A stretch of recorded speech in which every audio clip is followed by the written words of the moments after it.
नमस्कार. हळद रुसली कुंकू हसलं मालिकेच्या प्रोमोमध्ये इंटरेस्टिंग गोष्ट पाहायला मिळणार.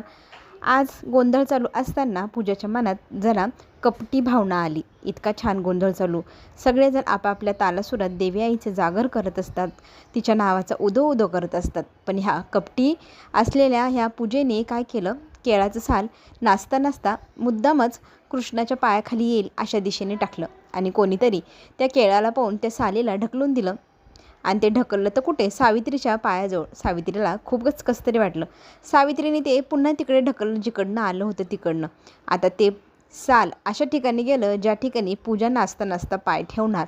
तिने पाय ठेवावा काय नाचता नाचता आणि तिने जमिनीवर कोसळावं काय, आणि आपटली तर आपटली, इतकी भयंकर आपटली, डोक्यावरती पडल्यामुळे जागेवरच बेशुद्ध झाली. सगळेजण तिला उठवत आहे, सगळेजण विचार करताय की काय झालं असेल, कशामुळे ही चक्कर येऊन पडली आहे.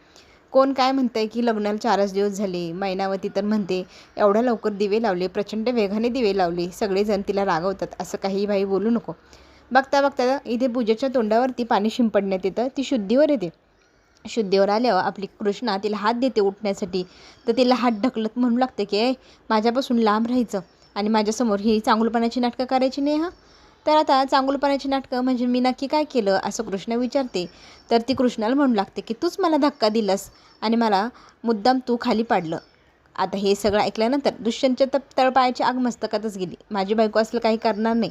आपली कृष्णा इतकी घाबरते, ती म्हणू लागते की मी माझ्या नवऱ्याची, माझ्या काय म्हणते कुंकवाची मी आण घेते, मी असं काही केलेलंच नाही आहे. ती सगळ्यांसमोर शपथ घेऊन सांगते. देवी आईची घेते, नवऱ्याची घेते. तर पूजा म्हणते माझ्यासमोर ह्या खोट्या शपथी घ्यायच्या नाही. मी स्वतः पाहिलं आहे तुला मला ढकलताना, तूच मला ढकललं आहे. इतका वाद, इतका गोंधळ, इतकं सख्खं सावत्र करू लागते ना ही पूजा. तर इथे आता दुष्यंत चिडून म्हणू लागतो की पाडलं तर पाडलं, तिनेच पाडलं, काय करायचं करून घेशील का. तिचा आरडाओरडा पाहून मैनावती म्हणते जरा शांत राहायचं, काय घेशील बोलतेस का.